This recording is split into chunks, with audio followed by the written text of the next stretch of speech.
What would paradise look like for a snake enthusiast? Probably their paradise would be having the opportunity to own a large number of snakes from many different species that they could examine, observe, and cherish daily.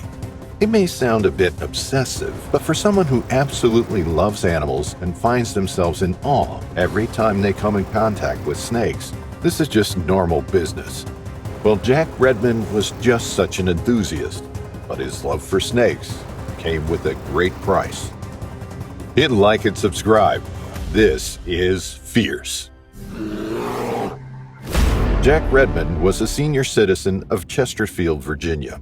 Seemingly ordinary, a nice man, as his neighbors would recall, he kept his true passion far away from curious eyes. Exotic pets and venomous snakes became his pals, dedicating his life and work to them.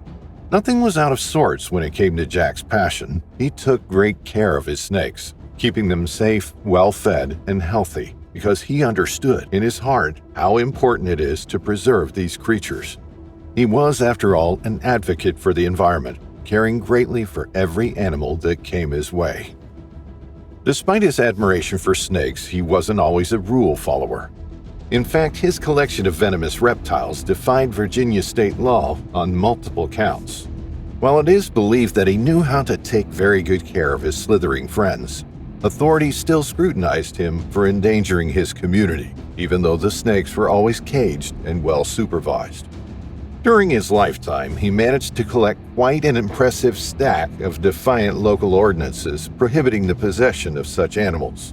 However, this didn't stop him from expanding his snake portfolio. In all truth, Jack Redmond was known throughout his community as the man with a great passion for nature that he was. Jack even dedicated his days to studying and learning more useful information on an array of exotic creatures. Snakes weren't his only passion, though. He cared deeply about tropical birds, reptiles, and many other exotic animals. His mind, heart, and eventually his home became a sanctuary for the fascinating and misunderstood creatures. The 70-year-old man remained loyal to his collection of snakes, which truly captured his heart. Each serpent held a special place in his home and affections, his collection ranging from rattlesnakes and copperheads to vipers. His basement became a true at-home zoo, and he was definitely proud of the work he put in to make his venomous pets comfortable. He meticulously researched their habits, their habitats, and their needs, striving to provide the best possible care for his slithery companions. His basement became a labyrinth of terrariums and cages, each carefully designed to mimic the natural environments of his companions. His family was aware of his passion for exotic and wild animals, but kept in mind who Jack really was.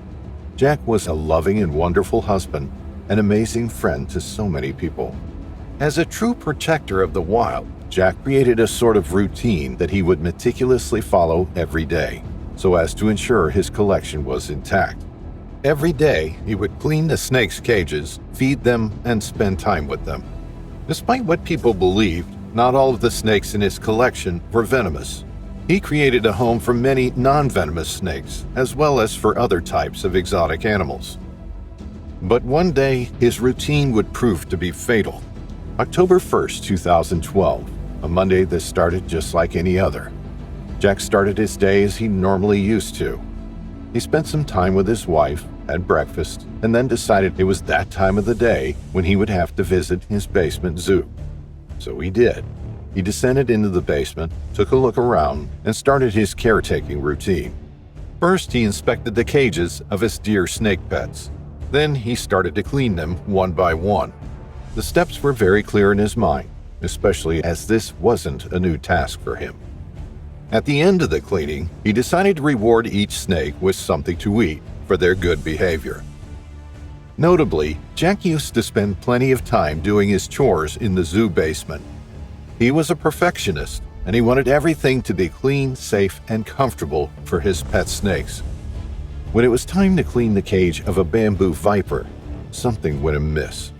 Jack religiously followed all the steps he was used to in order to clean the snake's habitat, but when it was finally time to place it back in the cage and reward it, the bamboo viper had other plans. With a momentary lapse in concentration, the snake bit the 70-year-old man ferociously on his finger multiple times, probably while he was trying to feed the snake its reward. Confused about what had just happened and probably in utter disbelief, the old man stumbled across the basement until he eventually succumbed to the pain that was pulsing through his finger, making its way inside his body. A moment, a second, and poof, his defiance of the law regarding his venomous snakes ultimately led to his death. It's unclear whether or not he screamed for help and nobody heard him, or if his wife spent too much time before alerting authorities.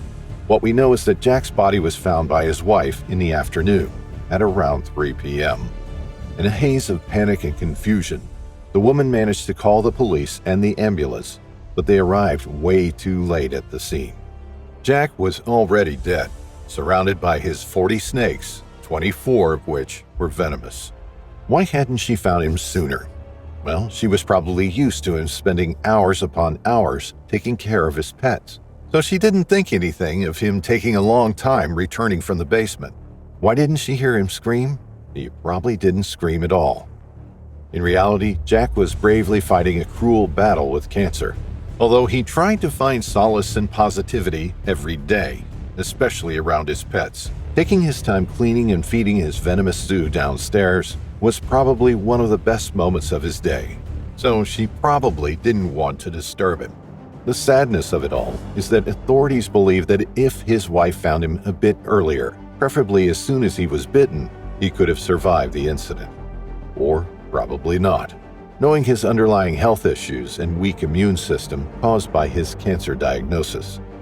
It's not simply a black and white issue, whether you're going to live or you're going to die if you're bit by the snake. J.D. Kleopfer, a state game and fisheries official, told the Times-Dispatch. A person's age and their health, those are other factors that kind of come into play, along with the location of the bite. As the man everyone loved perished so suddenly and sadly by his own animals that he loved dearly, one simply wonders what happened with his collection. Well, a few days after Jack passed away, authorities knew that the collection of venomous animals must be removed from the house so as not to pose a danger to anyone else. The Department of Game and Inland Fisheries removed the 24 venomous snakes Jack owned illegally, while leaving behind the non-venomous ones and the other exotic animals that he owned legally. Eventually, all the venomous snakes were able to be sent to zoos and serpentariums, where they could continue to be taken care of and protected. When you play with fire, you certainly get burned. For Jack Redmond, his later years of life would prove to be a game of courage, determination, and devotion to natural life. Although his end came suddenly, he definitely left an impact on the community of Chesterfield, and most importantly, on his family.